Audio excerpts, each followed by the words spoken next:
It began in a snowstorm, when an older black woman saw a pale teenage girl huddled at a rural bus stop, barely conscious, clutching a newborn to her chest. She didn't ask questions. She didn't demand a story. She just opened her truck door. But what started as an act of quiet kindness became something far deeper, a bond that defied race, silence, and buried grief, and changed them both in ways neither could have imagined. The wind had a way of whispering things in December, things most people had forgotten how to hear. And on that gray, frozen morning in the mountains of North Georgia, the world felt like it had pressed pause. The sky was heavy, not with just snow, but with memory. Out on Highway 49, just past the edge of Monroe County, a beat-up old pickup rumbled along. Its tires crunched over patches of frost as it curved through the woods, headed nowhere fast. Behind the wheel sat a tall, silver-haired woman. Her name was Clara Bennett. Clara was 68. Skin like polished oak, hands rough from firewood and years of silence. Her posture was proud, mostly, though life had knocked a bit of the straight out of her back. She lived alone, always had, for as long as the town could remember. Folks said she didn't like people. Truth was, she just didn't trust what came with them. That morning, Clara had driven into town for supplies, not because she needed them, but because something in her bones told her to go. Canned beans, dried rice, baby formula.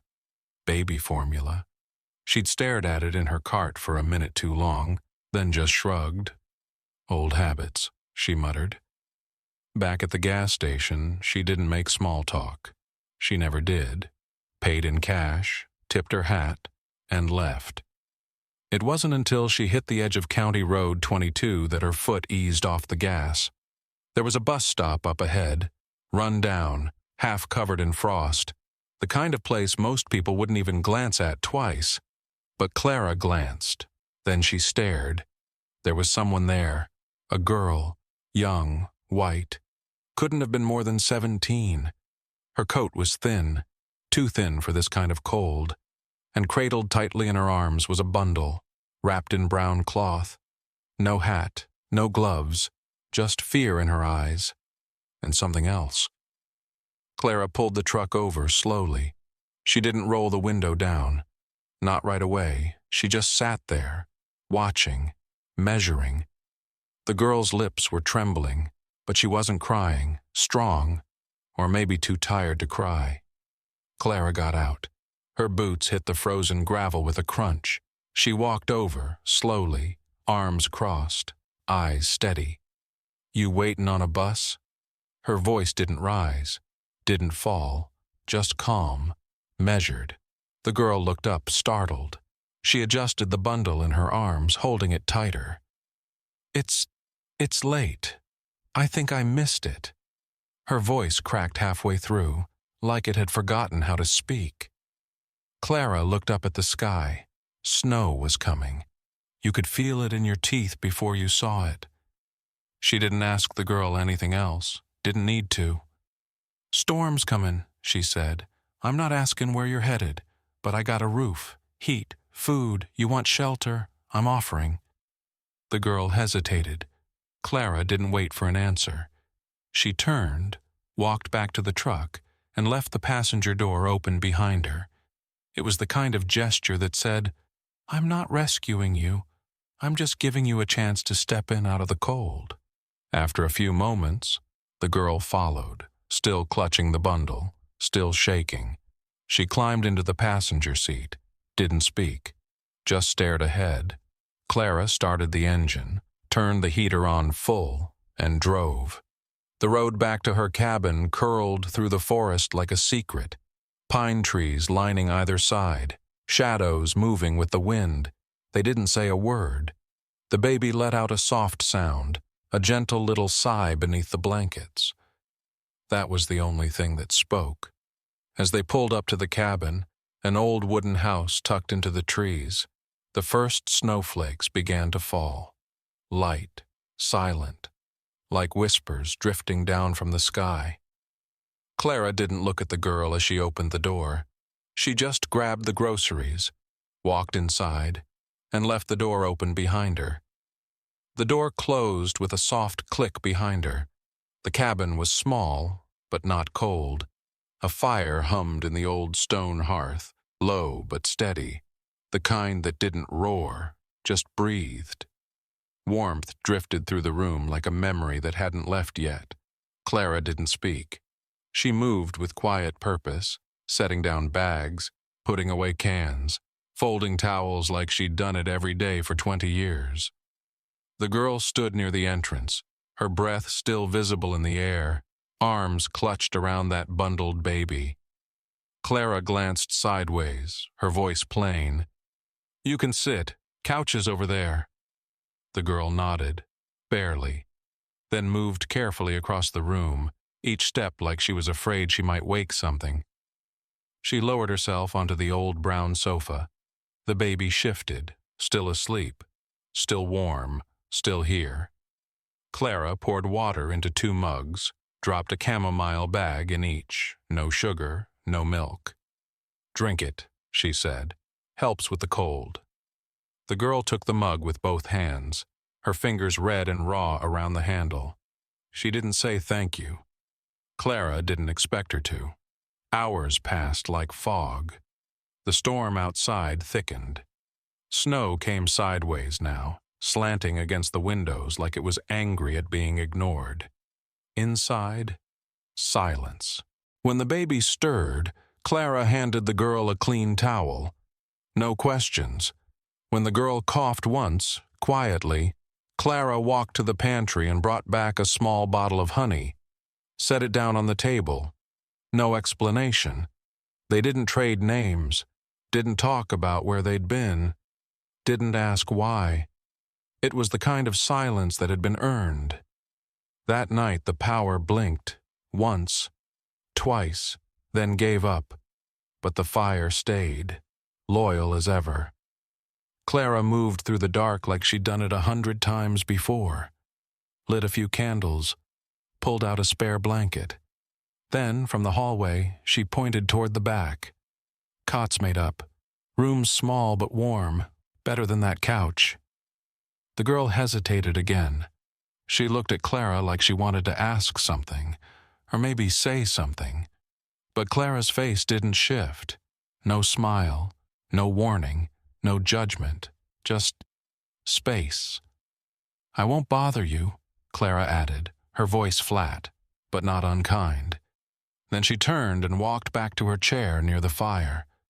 The girl stood there for a moment longer, then disappeared down the hall. The baby held close to her chest like a prayer. Later that night, Clara noticed the bedroom door had been left slightly open, just enough to say, "I'm here, if you're still listening." Outside, the storm moaned through the trees, but inside, the quiet had changed. It wasn't empty anymore. By morning, the cabin felt different, still small, still old, but not quite so alone. The girl came out carrying the baby, his tiny head peeking from the bundle now. Clara didn't smile, but she nodded. She put water on to boil. The girl offered a hand with breakfast. "Can I chop something?" Clara didn't answer. She just handed her a knife and a carrot. They stood in the kitchen, side by side. Not friends, not strangers. Something else. The sound of the blade against the wood. The hiss of the kettle on the stove. Nothing more. Then the girl's voice, soft. "You always live out here?" Clara paused, set her hands on the counter. 15 years. No more. No less. The girl nodded. Maybe she understood. Maybe she didn't. But she didn't push. That night, the baby cried harder than before. The girl bounced him gently, whispering, humming, but it wasn't working. Clara stood slowly, took the baby without asking, held him close, and then, for the first time in years, she sang. Not loud, not polished, but steady. A lullaby soaked in memory. The baby calmed. The girl stared. Clara handed him back. said nothing, but something had changed. When she sat back down, the girl left the bedroom door open again, wider this time.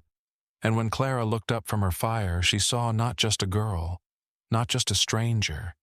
She saw someone else who knew what it meant to be alone, to carry pain, to hope someone someday might walk into your silence and stay. The storm didn't stop. By the third day, snow had swallowed the world outside. The trees groaned under its weight. The wind whistled like a warning long past due.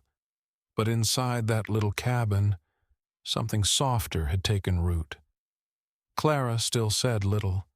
She wasn't one for chatter, but she started noticing the way the girl moved. She didn't flinch at the cold anymore, didn't hover near the door like she didn't belong. She started folding the blankets in the morning, wiping down the kitchen counter, holding the baby close but moving like she trusted the walls around her. One morning she brought the baby into the kitchen strapped in a sling made from one of Clara's old shawls. "I can help with breakfast," she offered.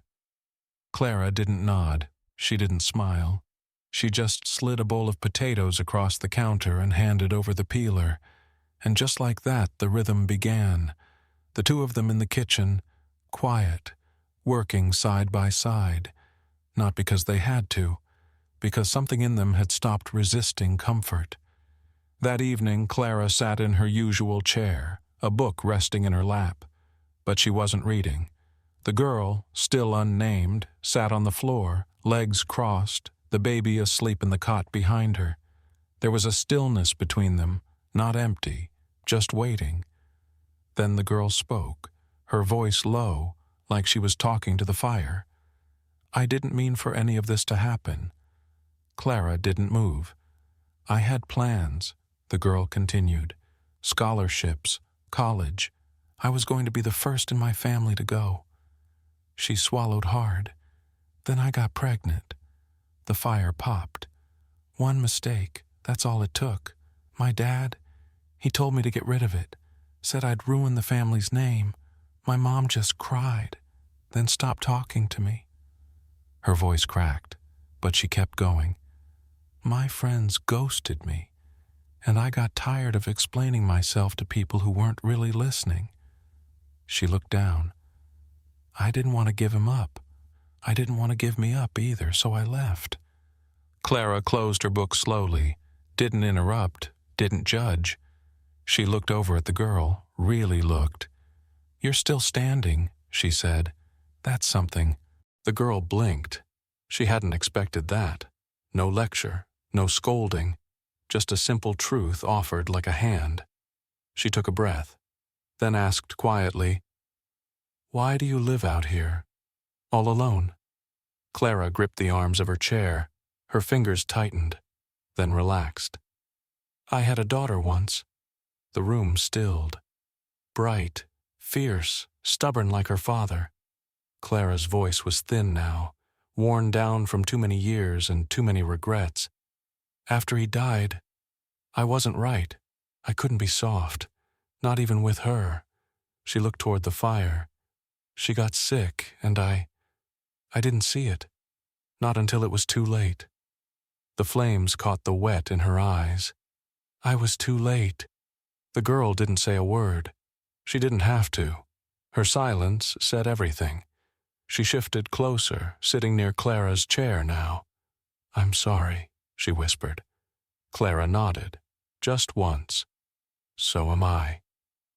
And for a long while they sat like that. Two women, two mothers, tied together by loss and something deeper, something almost like grace. Outside, the wind slowed. The snow softened. Inside, the air had changed, not just warm, but honest. Shame had spoken.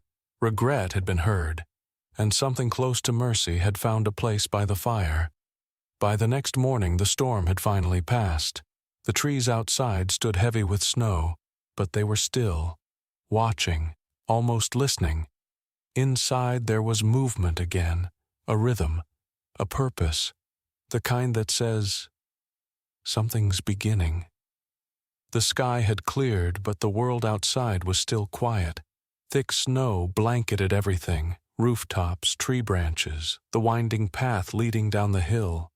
It looked like the earth had paused. Inside the cabin it was different now. There was life.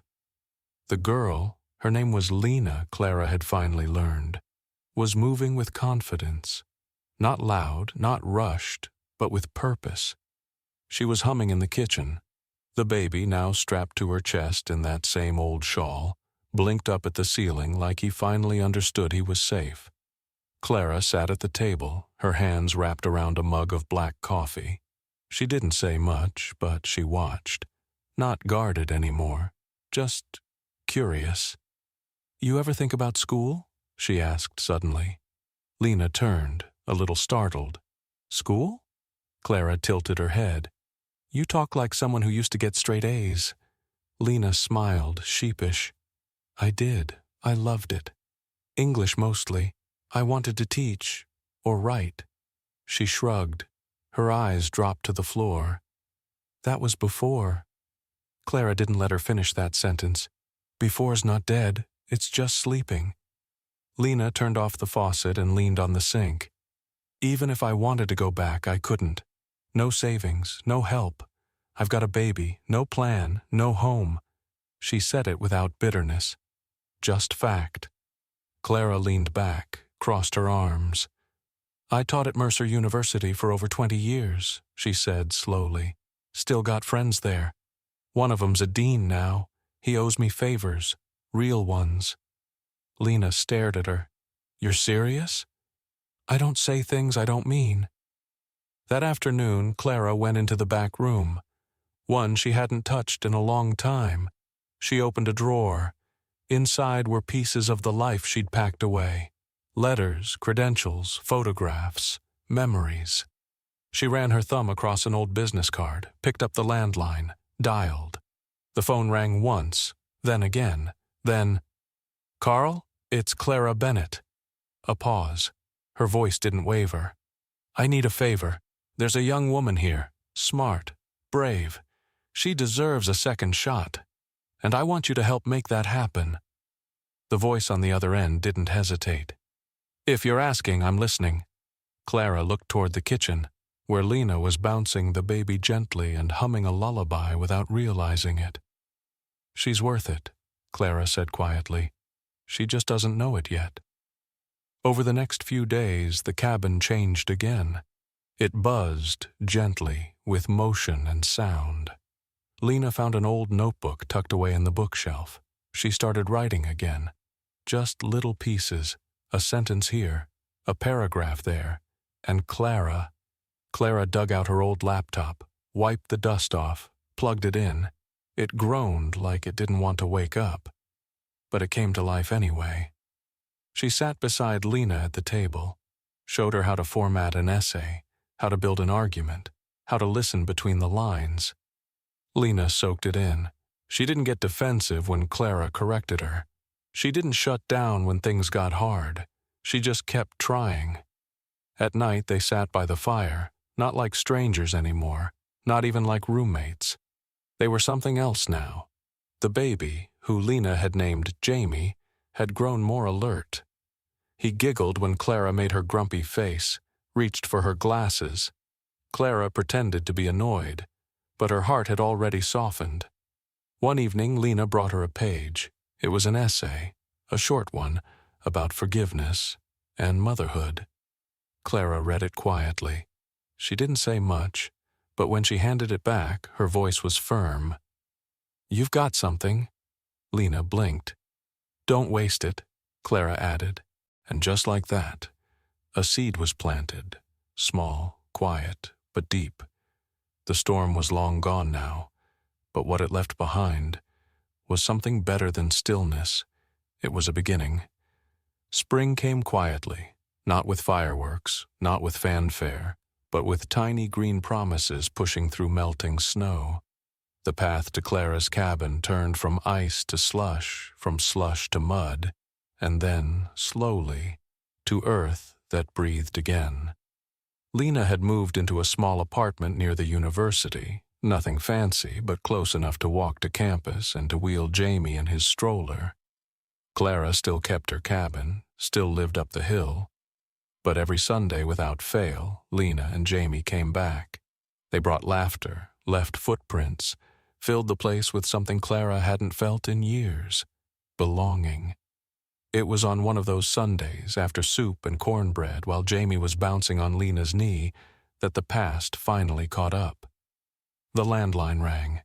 Clara picked it up out of habit, drying her hands on a towel. "Hello?"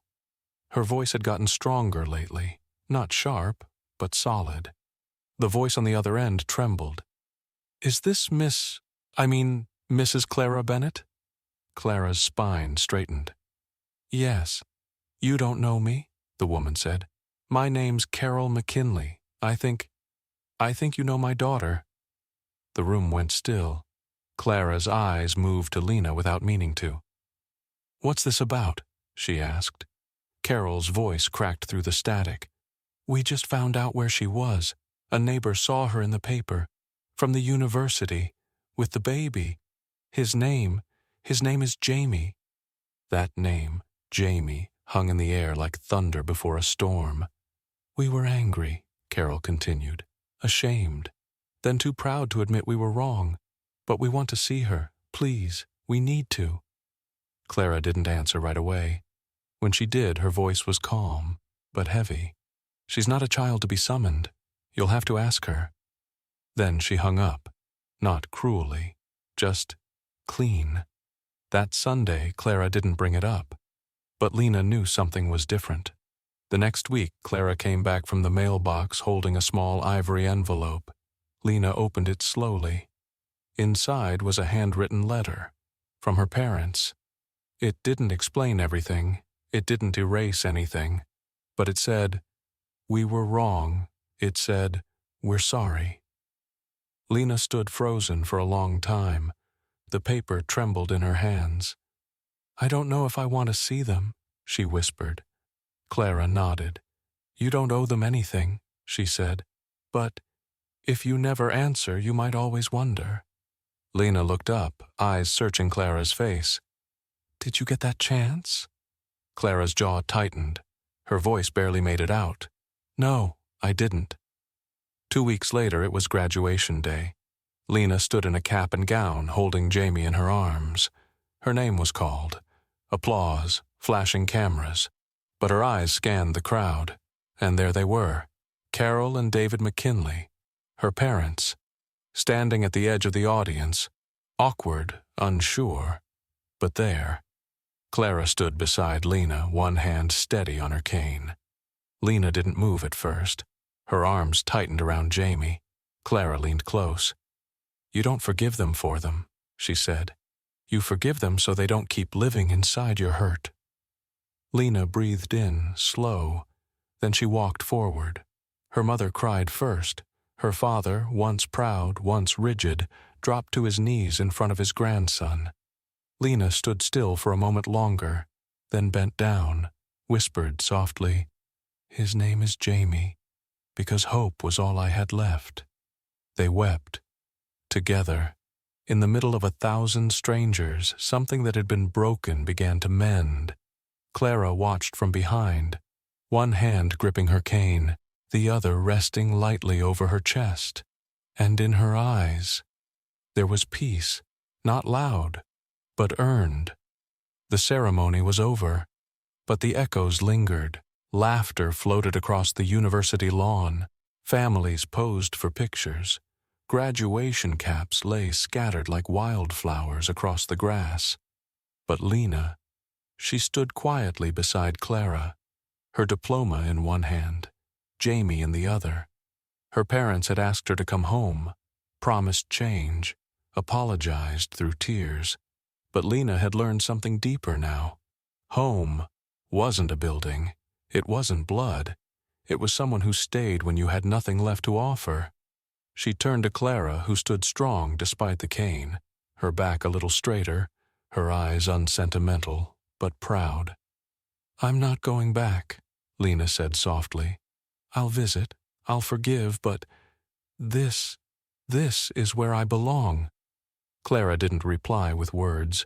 She reached out, gently adjusted Jamie's tiny bow tie, then nodded once. A month later, Lena and Jamie moved into a small townhouse near the university, just a 15-minute walk from campus, and only 10 from Clara's cabin. The house was modest, painted cream with green shutters, a little porch, a garden bed Clara insisted on tending herself. Lena had enrolled in a graduate fellowship, not just for herself, but for the future she never thought she'd reclaim. She was researching education pathways for single mothers. The project had started as a late-night fireside conversation in Clara's cabin.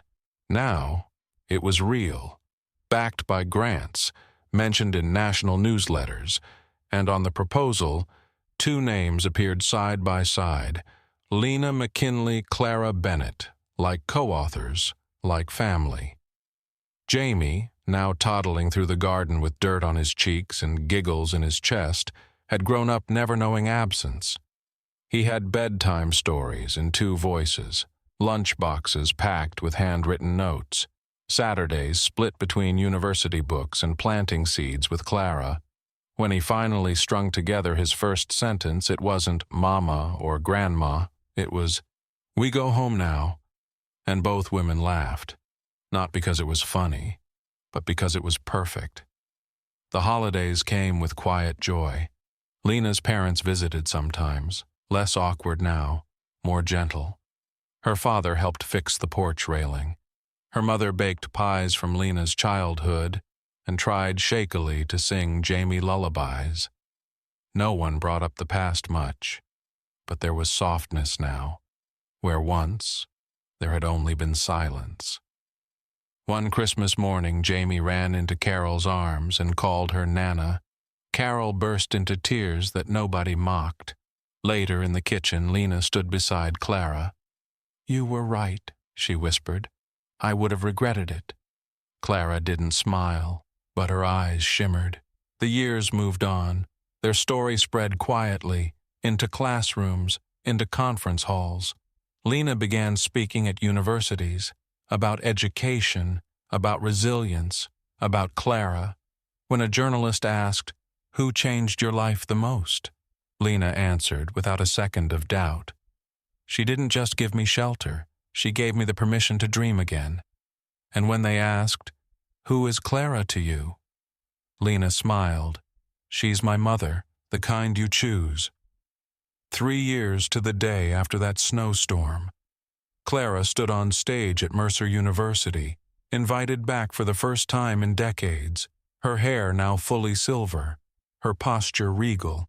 She spoke of second chances, of what it means to open a door when your heart says don't, of how sometimes saving someone else becomes the very thing that saves you. The crowd stood when she finished. A quiet ovation. Lena sat in the front row, Jamie on her lap, clapping with hands too small to understand, but heart full just the same. That night, the 3 of them sat on the porch, sipping sweet tea, listening to the wind in the trees. Jamie had fallen asleep against Clara's shoulder. Lena leaned gently against Clara's arm. "You know," she whispered, "if someone wrote this as a story, no one would believe it." Clara gave a soft hum, her eyes on the stars. "I guess we'll just keep living it," she murmured. "One miracle at a time." And in that quiet, under everything they'd survived, there was peace, the kind you earn, the kind that turns strangers into family, the kind that makes you believe that maybe, just maybe, fairy tales aren't only for children.